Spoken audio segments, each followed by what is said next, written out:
সৃষ্টিকর্তার পরম করুণায় আবার একটা নতুন বছর দেখার সৌভাগ্য হলো। বাংলা ক্যালেন্ডার অনুযায়ী আমাদের পহেলা বৈশাখ 15 এপ্রিল। যেহেতু বাবু মশাইয়ের অফিস ছুটি 14 তারিখ, তাই আমাদের বৈশাখ উদযাপনটা আজকেই হলো। ঢাকার ভেতরে আজকে এত জ্যাম যে আমার বাবু মশাই ভিতরে যাওয়ার সাহসই করলো না, তাই আমরা চলে গিয়েছিলাম একেবারেই কোলাহল মুক্ত পরিবেশে। সেখানে গিয়ে টঙের দোকানে 1 কাপ চা যেন রেস্টুরেন্টের খাবারকেও হার মানায়। সন্ধ্যা নামার আগেই ঘরে ফিরতে হবে।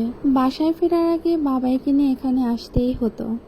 বাবাইকে নিয়ে এখানে মাঝে মাঝেই আসা হয়, কিন্তু আজ যেন উৎসবেরই আমেজ। এই নৌকাটাতে একবার উঠছিলাম, এত ভয় পাইছি আর কখনো উঠবো না।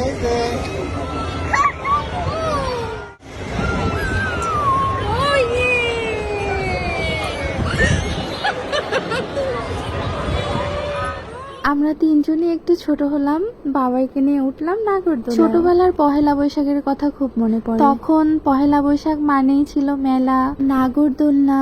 আমাদের বরিশালে চরকাও বলতো। 2 টাকা কি 3 টাকা নিত। মাটির হাড়ি পাতিল, খেলনা, উফ কি সুন্দর ছিল দিনগুলো। যাক, অনেক ঘোরাফেরা হলো, ফুচকাটা খেয়ে বাসায় চলে যায় বাবা। আজকের মতো এতটুকুই। সবাই খুব ভালো থাকবেন। পহেলা বৈশাখের অনেক শুভেচ্ছা সবাইকে।